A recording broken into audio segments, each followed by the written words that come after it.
আস, বাবা আসবো। আস কোনটা দিয়ে আসছে বাবা?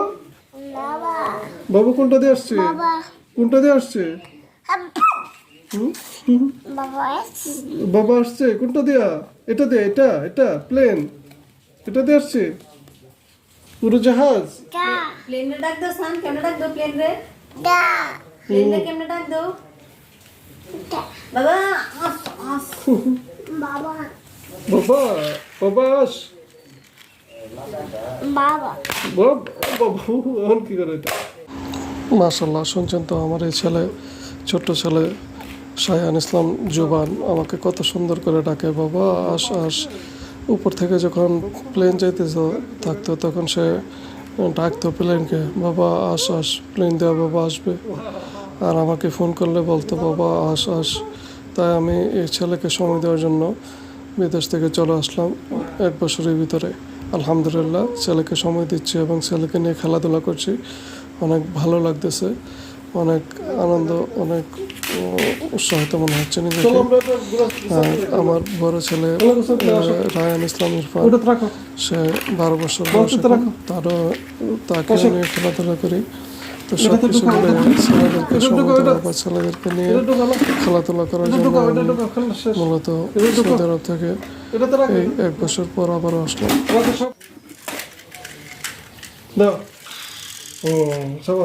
বড় গাড়িটা তো বাবা, বড় গাড়িটা।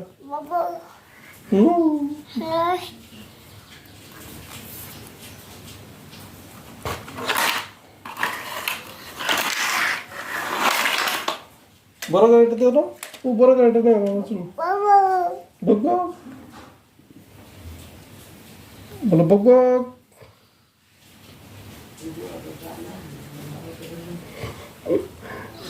ডিসুম দাও বাবু, একটু একটা ডিসুম ডিসুম ডিসুম দিয়ে দাও একটা, চুমা দিতেছে। ওরে বাবা, বাবু তো চুমা দিতেছে। বাবু একটু একটা ডিসুম দিয়ে দাও, ডিসুম ডিসুম দিয়ে দাও একটা, ডিসুম ডিসুম।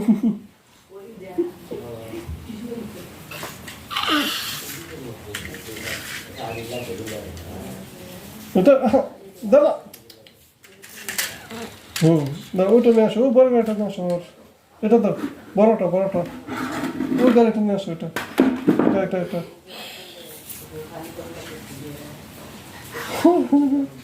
জীবু কি করে বাবা? এটা মজা গাড়ি, সুন্দর সুন্দর গাড়ি এটা বাবা। কুটু কুটু কুটু।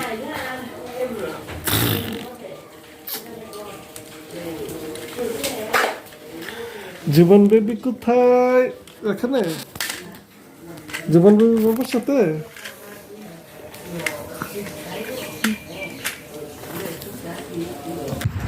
যারা প্রবাসে দীর্ঘদিন ধরে আছেন, বিশেষ করে তাদের জন্য আমার এই ভিডিওটা।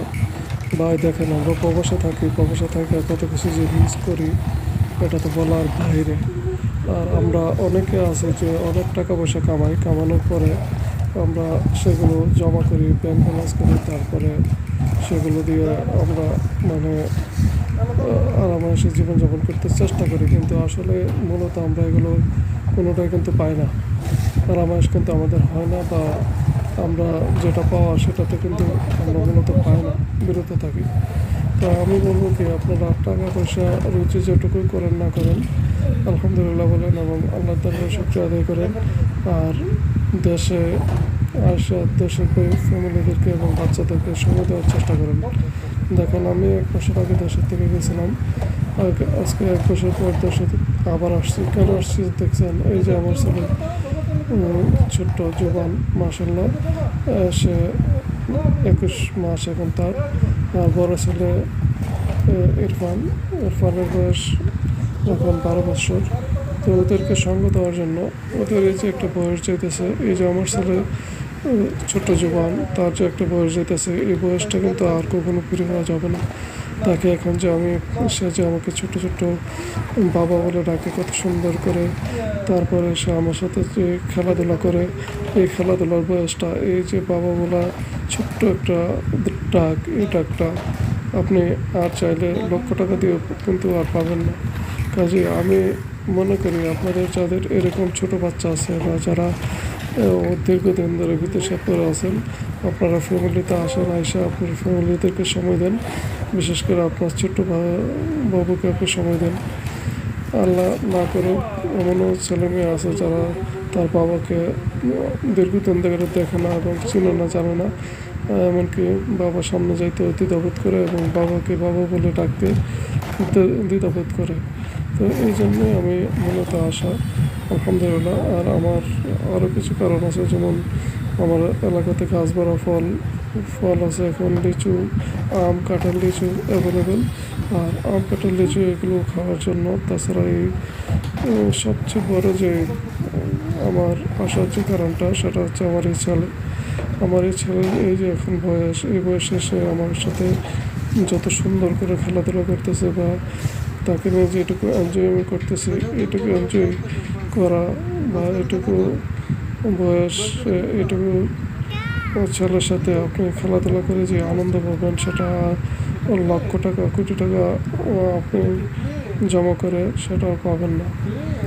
তো আমি এই ভিডিওতে আপনাদেরকে এটাই বলবো, আপনারা বিদেশে বাড়িতে যারা আছেন, দীর্ঘদিন বিদেশ থাকতেছেন, তো আপনারা বিদেশের মায়া বা টাকার মায়া করে অনেকে আসেন না বিদেশ থেকে, অনেকেই আপনার বাচ্চাদেরকে সময় দেন না। তো আমি বলবো কি আপনারা আসেন, এসে আপনাদের ছেলেমেয়েদেরকে সময় দিন, তাহলে দেখবেন যে আপনার মনটা প্রফুল্ল হবে, আপনার ছেলেমেয়েদের মন অনেক প্রফুল্ল হবে এবং তাদের যে একটা আনন্দ বা একটা যে চাহিদা সেটা পূরণ হবে। আর আপনার টাকা তো বরকত হবে ইনশাল্লাহ। তো আমি যেটা বলতে চেয়েছিলাম যে দীর্ঘদিন বিদেশে না থাকে, টাকার প্রতি আমার সবারই লোভ আছে, তো টাকার প্রতি লোভটা আপনারা যদি একটু কম করে বা টাকা যদি একটু কম জমানোর চেষ্টা করি, ফ্যামিলিদেরকে যদি আমরা সময় দিই আর আল্লাহর উপর বিশ্বাস করে যদি আমরা চলি, আল্লাহ দেখবেন যে আমাদের রুজিতে আরও বরকত দেবে এবং আমরা আরও বেশি সুখ এবং শান্তিতে জীবনযাপন করতে পারবো। তো এটাই ছিল আমার ভিডিওর মূল ভার্সন। তো আশা করি আপনারা বুঝতে পারছেন। ধন্যবাদ সবাইকে, ভালো থাকবেন, আল্লাহ হাফিজ।